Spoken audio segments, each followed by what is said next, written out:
For a 10% discount from Regston, simply enter the discount code HOPEUS at the checkout.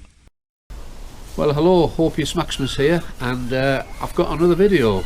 I've been looking forward to this one because it's about the 6 Iron Age solid gold staters that I found. I believe they're in the local museum, and it's literally yards away from where I live. It's been closed for a couple of years because it had a £16.4 million refurb and extension, and then the COVID hit as well, so it's been closed for I think 2 years. But now it's opened up, so I'm going to go down and have a look. I thought you might like to join me, see if they're in there.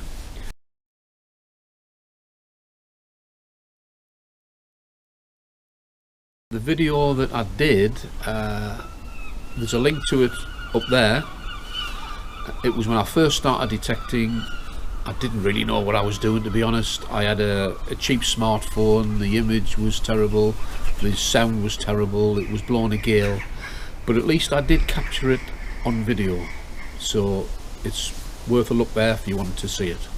And for the people viewing this video from abroad, just so you know, I'm in Dorchester, which is in the county of Dorset, southwest England, and it's steeped in history. Dorchester, we've got Maiden Castle, which is an Iron Age fort, just literally a mile outside Dorchester. There's a site of some burial pits where there was a raiding party of Vikings, was ambushed by Anglo-Saxons, and they were beheaded. And I believe they found 54 bodies with 51 heads, so that's pretty gruesome.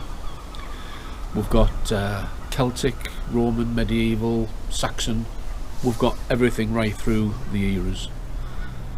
Problem is, of course, finding it. You've got to get permission on the land, and then you've got to work really hard to get those items, but in that regard I've been quite fortunate.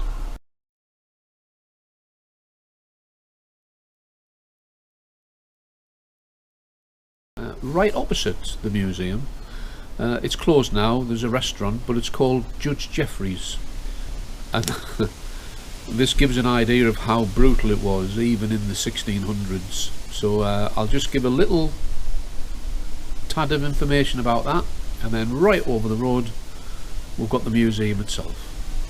So why don't we go and have a look? Fingers crossed on this one. Okay, we've got a bit of traffic noise, but just over the road, that's the museum we're going to there. But when I mentioned at the start of the video about the Vikings that were ambushed and executed, how about this? Right opposite the museum, Judge Jeffries, and you'll see the date on the plaque, 1685. This is where he lodged. And talk about brutal, that's only 336 years ago. Just have a listen to this.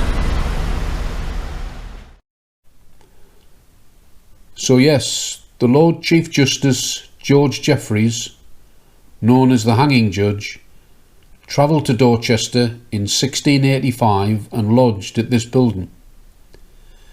He presided over the mass trials of those captured after the failed Monmouth Rebellion, and the charges were that of high treason. The trials have gone down in history, known as the Bloody Assizes, and they were held in the Oak Rooms, which are literally a few yards behind this building. He handed down sentences of death to 254 rebels by way of being hung, drawn and quartered, but only 74 were actually executed.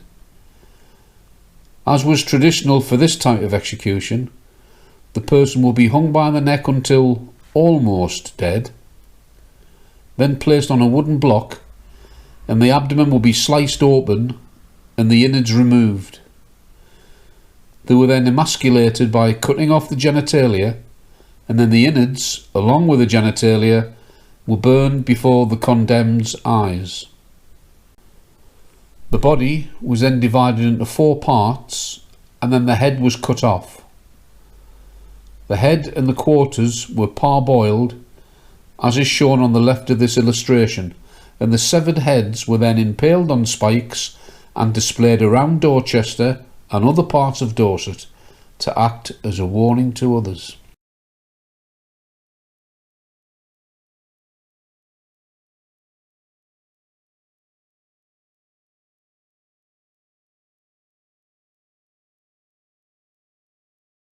It's reported that the museum owns over 4 million artefacts. Now, it's not that big a museum, but they've got millions of artefacts in storage in and around Dorchester. Mind-boggling. Anyway, let's go in and see if the staters are there. And there they are. I don't know how clear that's coming out. Those 6 gold coins there, that's the scattered hoard.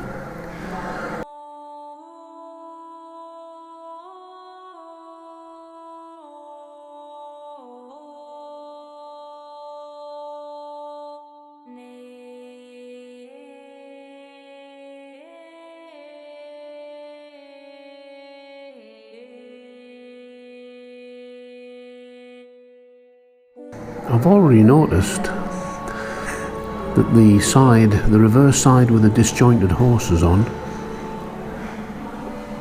some of them are upside down.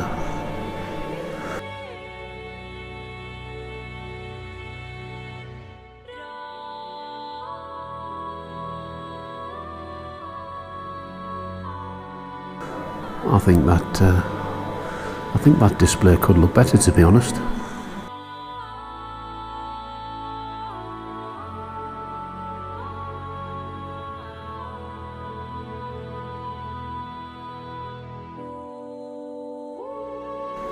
But anyway, getting back to the coins, it's fantastic to see them again. It's been a long time and I'll never forget that feeling. So yeah, absolutely beautiful, solid gold.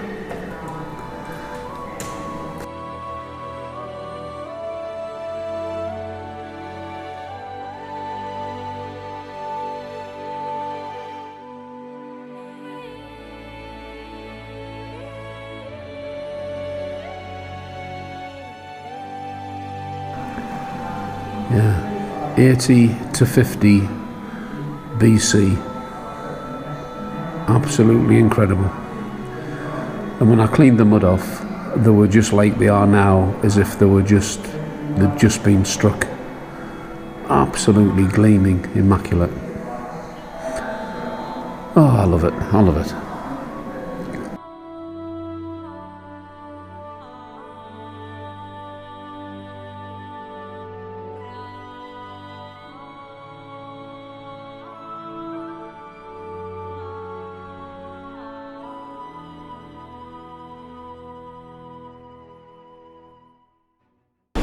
Well, that was quite interesting. I met somebody in there and I explained that I didn't think the coins were displayed to the best, and who should walk around the corner but the museum director. So we had a chat and he asked me to send him an email and he'll look into it. So that's a good result there. I hope you enjoyed the video. If you did, why not subscribe, and I'll catch you on the next one. Bye for now.